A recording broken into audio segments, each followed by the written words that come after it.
Assalamualaikum warahmatullahi wabarakatuh. Saya Hermansyah dengan NIM 4342401084 dari kelas TRPL 4C pagi. Di ATS praktikum kali ini saya akan membahas tentang keamanan perangkat lunak berdasarkan materi teori minggu 1, 2, 4, dan 6. Supaya penjelasan lebih mudah dipahami, saya menggunakan minicast yaitu Smart Coffee Shop Ordering System. Jadi ini merupakan aplikasi coffee shop yang digunakan untuk login, melihat menu, melakukan pesanan, dan pembayaran secara digital.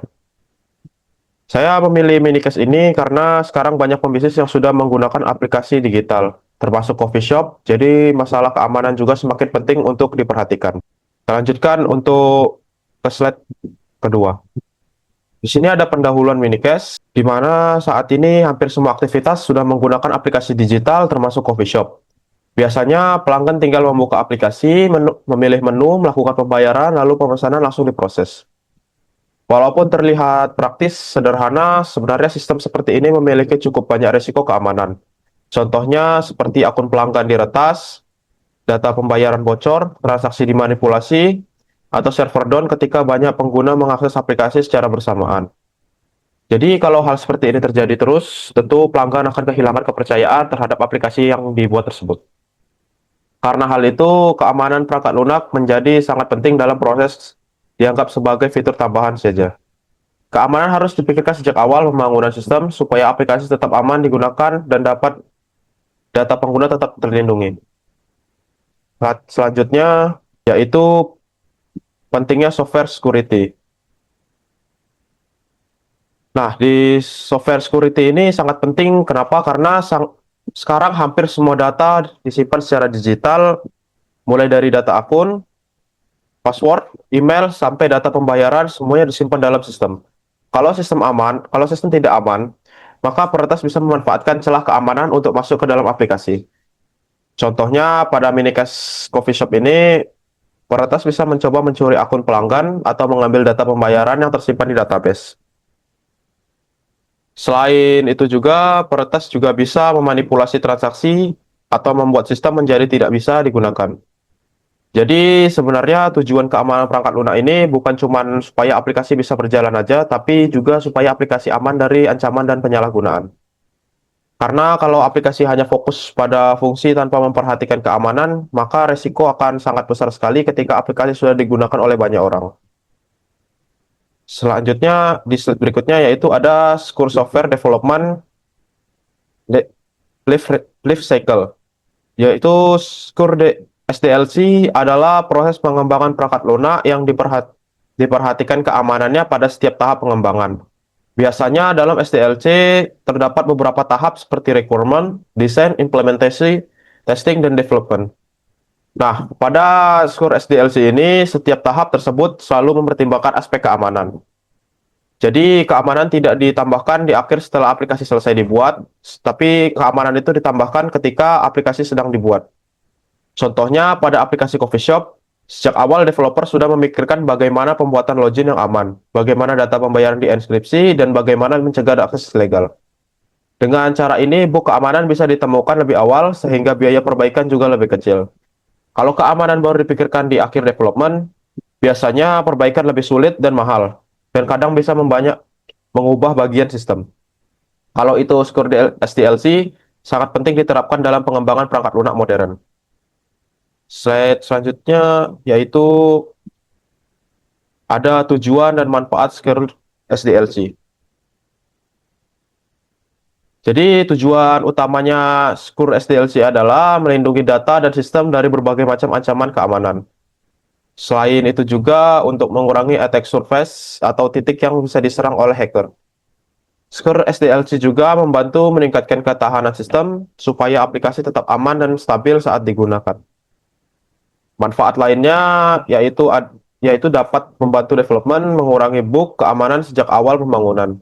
Contohnya ada pada coffee shop ini, yaitu developer menerapkan validasi input pada form login dan form pemesanan untuk mencegah SQL injection.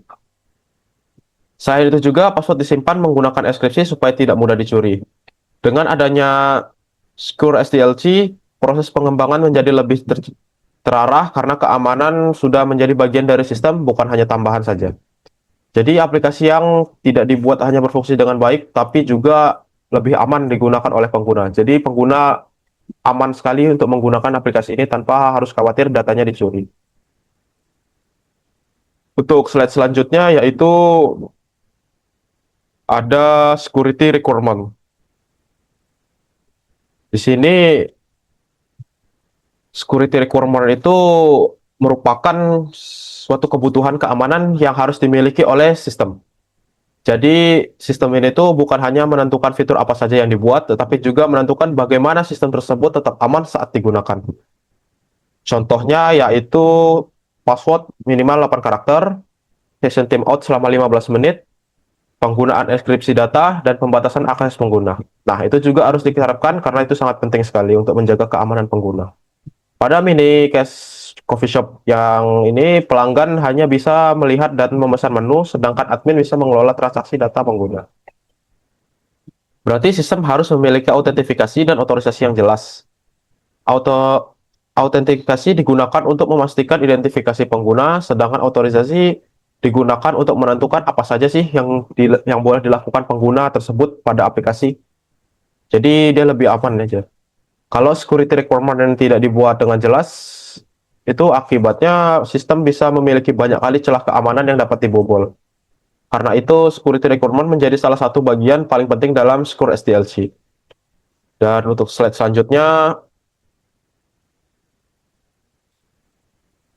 ada Core Security, CIA, dan EEE, yaitu di mana dalam keamanan perangkat lunak terdapat konsep yang disebut CIA dan EEE. CIA terdiri dari confidentiality, integrity, dan availability. Confidentiality berarti menjaga kerahasiaan data supaya tidak diakses oleh orang yang tidak berhak. Contohnya, data pembayaran pelanggan tidak boleh bocor ke pihak lain. Integrity berarti memastikan data tidak diubah secara ilegal tanpa izin. Misalkan transaksi pembayaran tidak boleh dimanipulasi oleh orang gitu. Availability berarti memastikan sistem tetap tersedia dan bisa digunakan saat dibutuhkan. Jadi singkatnya server aplikasi coffee shop harus tetap aktif walaupun banyak pengguna mengakses aplikasi. Sedangkan III terdiri dari autentifikasi, autorisasi, dan accountability, yaitu memastikan identitas pengguna, menentukan hak akses pengguna, dan digunakan untuk mencatat aktivitas pengguna dalam sistem melalui login atau audit trail. Konsep CIA dan EE ini sangat penting karena menjadi dasar utama dalam keamanan perangkat lunak. Selanjutnya ada di slide berikutnya yaitu ada misuse and risk management. Biasanya saat melakukan membuat sistem itu development ini membuat use case untuk menjalankan apa yang akan dilakukan oleh pengguna. Tetapi dalam keamanan perangkat lunak ada juga yang disebut misuse case. Jadi misuse case ini digunakan untuk menggambarkan kemungkinan penyalahgunaan sistem. Contohnya, peretas mencoba login menggunakan brute force, memasukkan skrip berbahaya ke dalam form input, atau mencoba mencuri session menggunakan lain. Dengan misuse case ini, developer bisa memikirkan ancaman apa ya sih yang kemungkinan terjadi sebelum aplikasi digunakan. Nah, selain itu juga ada risk management atau manajemen risiko, di mana risk management ini dapat digunakan untuk mengidentifikasi, menganalisis, dan mengurangi risiko keamanan. Tahapnya mulai dari identifikasi ancaman, identifikasi kerentanan, analisis dampak, sampai mitigasi risiko. Contohnya pada aplikasi Coffee Shop ini diterapkan ada rate limit untuk mencegah brute force login dan validasi input untuk mencegah SQL injection. Dengan risk management, sistem menjadi lebih siap menghadapi ancaman dan data-data pengguna juga dapat terlindungi dengan lebih maksimal. Selanjutnya ada di slide berikutnya yaitu ada security by design. Nah, pada bagian ini tuh security by design ini yaitu berarti keamanan sudah dirancang sejak awal pembuatan sistem. Jadi developer tuh tidak menunggu sampai aplikasi selesai dulu baru memikirkan keamanan. Tetapi sejak awal pembuatan, developer sudah memikirkan apa sih yang harus digunakan untuk mengamankan data dan aplikasi tersebut. Ada beberapa prinsip yang digunakan seperti less privilege, defense, in-depth, dan zero truth. Less privilege berarti pengguna hanya diberikan akses minimum sesuai kebutuhan, contohnya kasir. Kasir itu hanya bisa melihat transaksi, sedangkan admin memiliki akses lebih lengkap. Defense in depth berarti menggunakan keamanan berlapis, yaitu misalnya pengguna menggunakan login, token, firewall, dan logging secara bersamaan. Kalau satu lapis keamanan gagal, masih ada lapisan-lapisan lain yang dapat melindungi sistem, jadi sistem itu akan lebih aman. Sedangkan zero trust itu berarti sistem tidak langsung mempercayai pengguna atau device tanpa memverifikasi. Dengan penerapan security by design, sistem menjadi lebih aman sejak pembangunan. Jadi pengguna itu tidak perlu khawatir lagi untuk masalah keamanannya itu bocor atau tidaknya, karena sudah diterapkan sistem tersebut. Selanjutnya ada di slide berikutnya, yaitu threat modeling. Ya ini di mana threat modeling ini dapat digunakan untuk mengidentifikasi ancaman sebelum sistem dibuat atau sebelum aplikasi digunakan. Tujuannya itu supaya developer bisa mengetahui bagian sistem mana sih yang memiliki risiko tinggi dan itu dapat dicegah terlebih dahulu. Pada aplikasi ini terdapat beberapa ancaman seperti pencurian akun pelanggan, manipulasi transaksi, kebocoran data pembayaran, dan server overload. Threat modeling ini membantu developer memahami kemungkinan terjadinya serangan yang dapat terjadi setelah ancaman ditemukan. Developer bisa menentukan solusi atau mitigasi yang tepat. Contohnya menggunakan HTTPS untuk komunikasi data, menggunakan autentifikasi yang lebih aman, dan menerapkan logging aktivitas pengguna. Dengan threat modeling ini, resiko keamanan bisa dikurangi lebih awal sebelum terjadi masalah yang lebih besar lagi. Selanjutnya ada di slide berikutnya, yaitu ada Street Framework, di mana Street Street ini merupakan metode yang digunakan untuk mengidentifikasi ancaman keamanan pada sistem.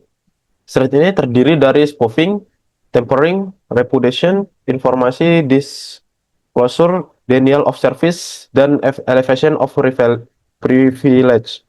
Spoofing ini berarti pemalsuan identitas, tampering memanipulasi data, repudiation berarti pengguna menyangkal aktivitas yang dilakukan.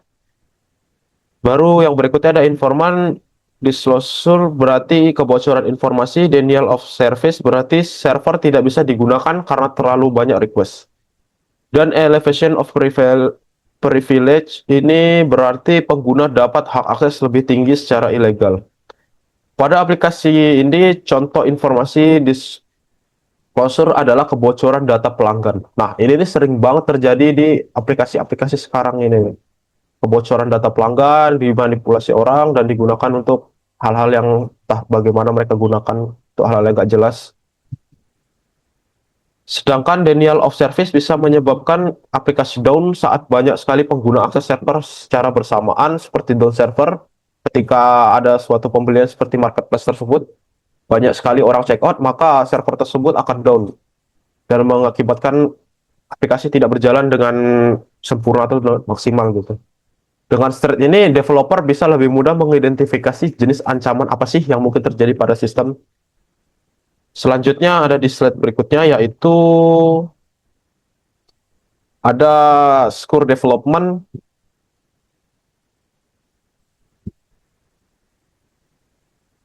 di mana secure development ini yaitu secure development merupakan proses pengembangan perangkat lunak dengan memperhatikan keamanan saat proses coding dan development. Nah, inilah dia merupakan tahap awal saat pengkodingan tersebut, di mana pembuatan aplikasi dari awal tuh sudah diperhatikan keamanannya apa saja yang harus ditetapkan. Yaitu ada beberapa poin. Yang pertama ada menggunakan secure coding, validasi input, mencegah vulnerability, menggunakan tracing keamanan, melindungi source code.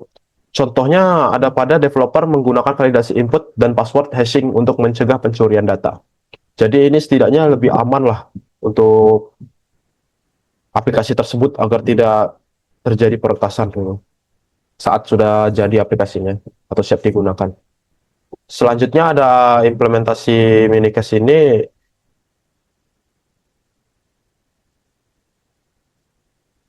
yaitu pada minikast Smart Coffee Shop ini diterapkan beberapa fitur keamanan utama, yaitu pertama ada password pengguna disimpan menggunakan hashing supaya tidak mudah dicuri. Kedua, form input pengguna validasi untuk mencegah SQL injection dan input berbahaya. Ketiga, komunikasi data menggunakan HTTPS agar data aman dan dikirim saat dikirim melalui jaringan. Keempat, sistem memiliki login untuk mencegah aktivitas admin dan pengguna. Kelima, ditetapkan role akses antara admin, kasir, dan pelanggan agar lebih aman. Dengan menerapkan fitur tersebut, sistem menjadi lebih aman dan risiko serangan dapat dikurangi. Selain itu, pengguna juga menjadi lebih percaya pada aplikasi tersebut saat menggunakannya.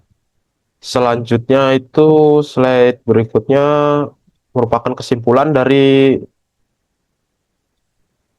project ini, yaitu kesimpulannya dari materi yang sudah dijelaskan atau diambil dari learning dapat disimpulkan bahwa keamanan perangkat lunak itu sangat penting sekali dalam pengembangan aplikasi modern, di mana Secure SDLC itu membantu keamanan menerapkan sejak awal pengembangan sistem.